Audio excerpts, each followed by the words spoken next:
अस्सलाम वालेकुम।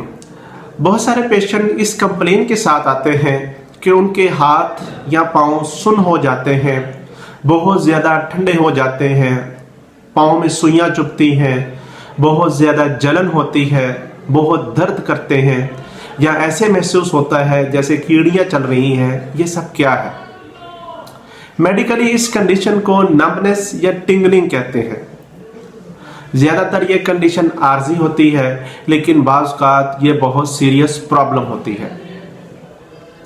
आमतौर पर इस तरह की फीलिंग उस वक़्त आती है जब आप काफ़ी देर एक जगह पर बैठे रहें या एक ख़ास बॉडी पोस्चर से काफ़ी देर एक जगह पर खड़े रहें, जैसे किसी जॉब के दौरान होता है, या आपने काफ़ी टाइट कपड़े पहने हुए हों। तो इनकी वजह से खून की नालियों पर और नर्व पर प्रेशर आता है और प्रेशर की वजह से खून की सप्लाई मुतासिर होती है और नर्व का फंक्शन मुतासिर होता है। फिर आपको ऐसे महसूस होता है जैसे हाथ पांव सो रहे हैं या उनमें कीड़ियां चल रही हैं या उनमें सुइयां चुभ रही हैं। और अक्सर ऐसे होता है कि जब आप किसी चीज़ को हाथ से उठाना चाहें तो आप उन्हें उठा नहीं पाते या आपके पाँव से चला भी नहीं जाता। ये कंडीशन आर्जी होती है।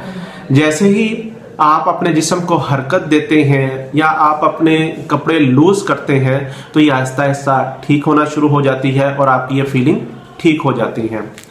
या जब आप सोकर उठें तो आपको ऐसे महसूस होता है जैसे टांग सो गई है या हाथ सो गया है, तो ये भी कंप्रेशन की वजह से होता है। जैसे जैसे आप हरकत करते हैं आपकी ये फीलिंग बिल्कुल ठीक हो जाती है। लेकिन अगर आपको ये मसला मुसलसल रहता है, हाथ पांव सुन्न रहते हैं, उनमें बहुत ज़्यादा दर्द होती है या बहुत ज़्यादा जलन होती है, रात को नींद नहीं आती, बहुत बेचैनी रहती है, तो ये कंडीशन नॉर्मल नहीं है। ये नर्व डैमेज की वजह से है। नर्व डैमेज होने की बहुत सारी वजह हैं। नर्व डैमेज की पहली वजह नर्व का प्रेस होना या दब जाना है। ये बॉडी पोस्चर की वजह से हो सकती है, कोई चोट लग जाने की वजह से हो सकती है, जैसे एक्सीडेंट के दौरान चोट लग गई, किसी सोजन या इन्फ्लेमेशन की वजह से हो सकती है। तो इसकी वजह से जब नर्व प्रेस होती है तो जिस साइड को नर्व कंट्रोल करती है वो सारी साइड सुन्न हो जाती है या बहुत ज़्यादा दर्द करती है, बाज़ औक़ात हरकत भी नहीं करती। यह बहुत सीरियस कंडीशन होती है। इस कंडीशन में आपको चाहिए कि आप अपने करीबी किसी अच्छे डॉक्टर को लाजमी चेक करवाएं। सेकंड, किसी बीमारी की वजह से नर्व का डैमेज हो जाना, जिसे न्यूरोपैथी कहते हैं, जैसे डायबिटिक न्यूरोपैथी। शुगर के मरीजों में यह बहुत आम मसला है। जब खून में शुगर का लेवल बढ़ जाता है तो उसकी वजह से न्यूरोपैथी स्टार्ट हो जाती है। फिर हाथ पांव का सुन्न हो जाना, सुइयां चुभना, बहुत ज़्यादा जलना, दर्द करना, ये आम हो जाता है और शुगर के मरीज़ों में ये बहुत आम मसला है। इसके अलावा विटामिन बी की कमी होना भी इसकी वजह बनता है। विटामिन B12 एक ऐसा विटामिन है जो खून बनाने में भी अपना अहम किरदार अदा करता है और इसके साथ साथ ये नर्व की प्रोटेक्शन भी करता है।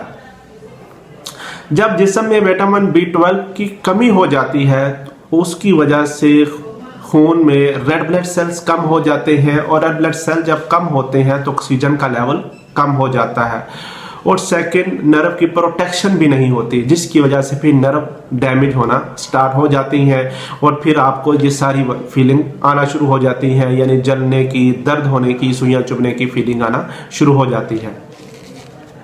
इसके साथ साथ जिस्म में कैल्शियम और मैग्नीशियम की कमी का होना।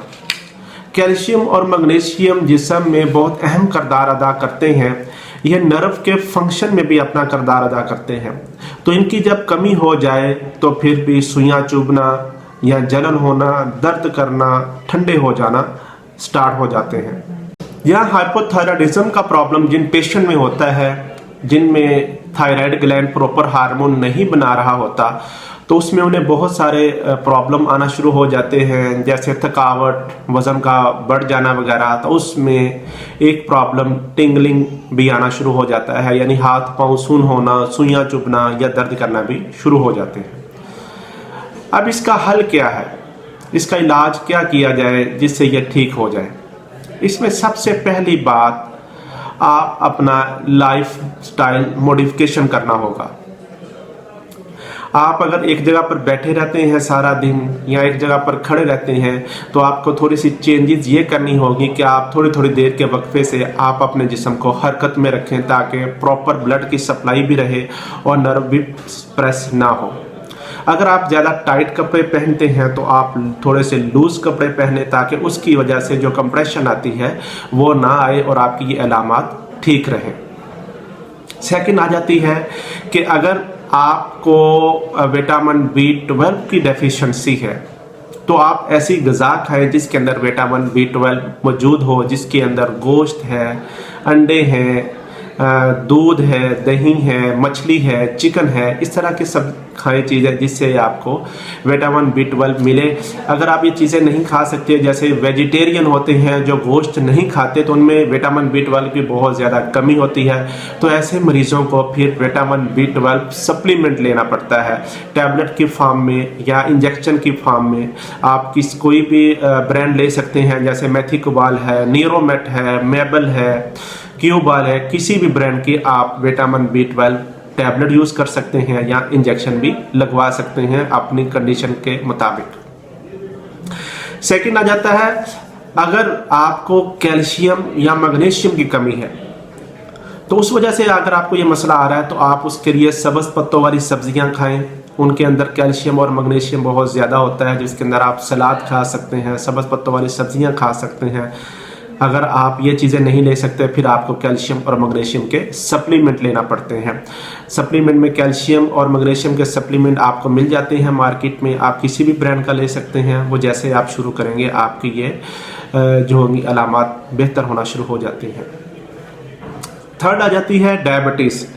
डायबिटीज़ की वजह से ये बहुत मसला रहता है, तो आपको चाहिए कि आप अपनी शुगर कंट्रोल में रखें। आप ऐसी मेडिसिन इस्तेमाल करें जिससे आपकी शुगर कंट्रोल में रहे। अगर आपकी शुगर कंट्रोल में रहेगी तो आपका ये मसला बेहतर रहेगा। और उसके साथ साथ आपको विटामिन B12 भी लेना पड़ेगा। जो शुगर के मरीज़ होते हैं उनके अंदर ये बहुत ज़्यादा मसला होता है, उनके अंदर विटामिन B12 की भी बहुत ज़्यादा कमी होती है, तो उनको फिर सप्लीमेंट के तौर पर विटामिन B12 लेना पड़ता है। अपनी डाइट बेहतर करें। और अगर आपको नॉर्मल पेन है तो उसमें आप प्रीगैबलिन, एक जेनेरिक में आप कोई भी ब्रांड जैसे गैबिका कैप्सूल आता है वो आप यूज़ कर सकते हैं रात सोने से पहले। उससे आपकी ये अलामात काफ़ी बेहतर हो जाएंगी। लेकिन अगर आपको बहुत ज़्यादा मसला रहता है, कंटिन्यूसली मसला रहता है, आपको थायराइड का प्रॉब्लम है या आपको डायबिटीज़ का प्रॉब्लम है, तो आपको चाहिए कि आप अपने मुआलिज से रेगुलर कंसल्टेशन लें ताकि आपकी ये प्रॉब्लम ठीक हो जाए और आपकी जो बीमारी है, थायराइड की बीमारी है या शुगर की बीमारी है, वो भी साथ साथ बेहतर हो जाए। उम्मीद है ये सारी मालूमात आपके लिए बहुत ज़्यादा मददगार साबित होंगी। किसी भी किस्म का कोई क्वेश्चन करना हो या कोई बात पूछनी हो, आप कमेंट करें। अपना ख्याल रखें। अल्लाह हाफिज़।